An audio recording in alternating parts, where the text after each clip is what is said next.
కొన్నింటి మీద సిట్ వేశారు.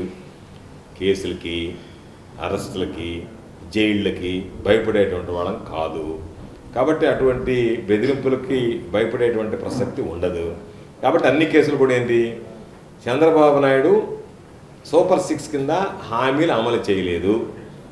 కాబట్టి చంద్రబాబు నాయుడిని జగన్మోహన్ రెడ్డి గారు ఇచ్చినటువంటి జీవోలు జగన్మోహన్ రెడ్డి గారికి చెవు కుట్టాలన్నాడు. కాబట్టి నువ్వు చేసినటువంటి తప్పులకు నేను గాడిద మీద ఊరేగించాలంటే దాని మీద ఒక ఎఫ్ఐఆర్.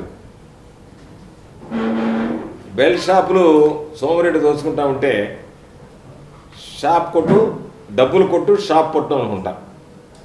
దాన్ని పెడితే అయ్యా నువ్వు డబ్బులు కొట్టు, షాప్ పెట్టు అన్నావు కాబట్టి దాని మీద ఒక ఎఫ్ఐఆర్ నమోదు.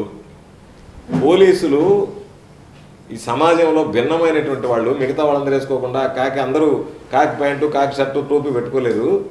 కాబట్టి మీరు ఆ బట్టలు ఇప్పేసి మీరు పసుపు చొక్కా తొడుక్కోండి అంటే దాని మీద 2 కేసులు. మీరు పోలీస్ శాఖను అవమానిస్తారా అని చెప్పానండి. ఇసుక అందటం లేదని ధర్నా చేస్తే దాని మీద ఒక కేసు.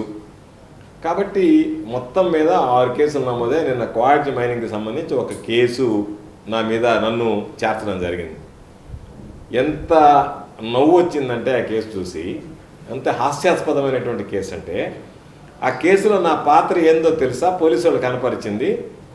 నాకు సంబంధించినటువంటి నా అనుచరులు చెప్పారంట వాళ్ళతో. ఏమని, గోవర్ధన్ రెడ్డి అన్నీ చూసుకుంటాడు మీరు మైనింగ్ చేస్తేనని. నేను చెప్పలే, నాతో కాంట్రాక్ట్ లేదు కదా. కాబట్టి నేను చెప్పాను అని అంటే సాక్ష్యం ఉండదు, ఆధారం ఉండదు. అందుకని నా అనుచరుడు అంటే దారిని పోయేవాడు ఎవడన్నా పోయి గోవర్ధన్ రెడ్డి పని చెప్పాడని చెప్తే వాళ్ళ మీద కేసు నమోదు చేయడానికి సిద్ధపడుతున్నారు. ఎక్కడైనా ఒక సాక్ష్యమో, ఒక ఆధారమో, వాళ్ళ ముఖం నాకు చూడడమో, లేదా వాళ్ళకి సంబంధించినటువంటి ఫోన్ కాంటాక్ట్స్ సమస్తం జల్లెడ పెట్టారు. నా మీద దాదాపుగా 16 ఎంక్వైరీలు జరిగాయి. విజిలెన్స్ ఎంక్వైరీలు అయితే ఇంతవరకు ఎక్కడైతే దొరకబడ్డప్పటికి ఇప్పుడు ఏం చేశారు, దొరుకుతుందేమని చూశారు. ఓ సంవత్సరం అయిపోయింది. తప్పుడు కేసులు బనాయించడానికి ప్రయత్నం చేస్తున్నారు. రెడీగా మనం దేనికైనా సిద్ధంగా ఉండేటువంటి వాళ్ళం. కాబట్టి మరలా చెప్తున్నా ఈ ప్రభుత్వానికి, మీరు ఏదన్నా టెర్రరైజ్ చేయడానికి మేము మిమ్మల్ని కేసుల్లో ఇరికిస్తామని చెప్పి తప్పు చేసినటువంటి వాడు భయపడాలి.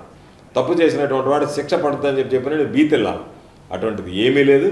ఎక్కడ పొరపాటు చేసేటువంటి ప్రసక్తే ఉండదు. పొరపాటు చెయ్యము, పొరపాటు జరగదు. కాబట్టి ఇంతకుముందు కూడా అనేక సందర్భాల్లో చెప్పాం. అందుకని వీటికి సిద్ధంగా ఉన్నాం. దేనికైనా సరే ఒకవేళ మహా అంటే మమ్మల్ని ఏదన్నా 4 రోజులు అరెస్ట్ చేయడానికి ఇప్పుడు పాపం పోసాని కృష్ణమురళిని, మిగతా వాళ్ళందరినీ, వంశీని, వాళ్ళని ఏదో ఒక కేసు మీద పెట్టి ఆ కేసు మీద ఈ కేసు మీద పెట్టినట్టుగా రకరకాలైనటువంటి ఇబ్బందులు పెట్టాలని ఆలోచన చేస్తారేమో. ఆ ఉడత బెదిరింపులకు భయపడేటువంటి పిరికి వాళ్ళు ఎవరు లేరు. మేము దేనికైనా సిద్ధపడినటువంటి వాళ్ళం. జగన్మోహన్ రెడ్డి గారి సైనికులం. వైఎస్ఆర్ కాంగ్రెస్ పార్టీలో పదవులు అనుభవించినటువంటి వాళ్ళం. ప్రజలు ఎమ్మెల్యేగా ఇస్తే జగన్మోహన్ రెడ్డి గారు మంత్రిగా ఇచ్చాడు. కాబట్టి మీకు భయపడో, ఇంకొకరికి భయపడో, ఈ పార్టీకి సంబంధించినటువంటి మా విధానాలు తెలియజేస్తాం. ప్రజల్లోకి మా విధానాలు తీసుకుపోతాం. మీకు సంబంధించినటువంటి అవినీతి అక్రమాలను ప్రశ్నిస్తాం. ఎక్కడా కూడా రాజీ లేనటువంటి పోరాటం చేస్తాం తప్ప న్యాయస్థానాన్ని ఆశ్రయిస్తాం. న్యాయస్థానాల్లో న్యాయం జరుగుతుందనేటువంటి నమ్మకం, విశ్వాసం ఉంది. కాబట్టి ఆ న్యాయస్థానాలకు సంబంధించి కూడా వీళ్ళు ఇచ్చేటువంటి నివేదికలు కానీ, న్యాయస్థానాల దగ్గరికి వెళ్ళినప్పుడు వక్రీకరించేటువంటి విధంగా న్యాయస్థానాల మీద విలువ లేదు, న్యాయం మీద మామూలుగా చట్టం మీద గౌరవం లేదు, ఏమీ లేనటువంటి. కాబట్టి తప్పనిసరిగా న్యాయస్థానాన్ని ఆశ్రయిస్తాం. ఇప్పటికే నా మీద పెట్టినటువంటి పలు కేసులకు సంబంధించి కూడా క్వాష్ పిటిషన్స్ వేయడం జరిగింది. దీంట్లో కూడా quash petition.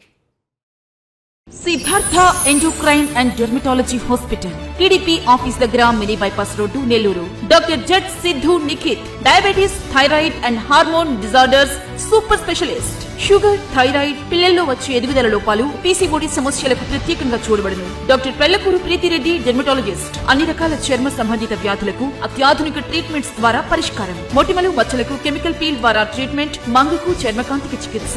Siddhartha endocrine and dermatology hospital, TDP office దగ్గర, మినీ బైపాస్ రోడ్డు, నెల్లూరు.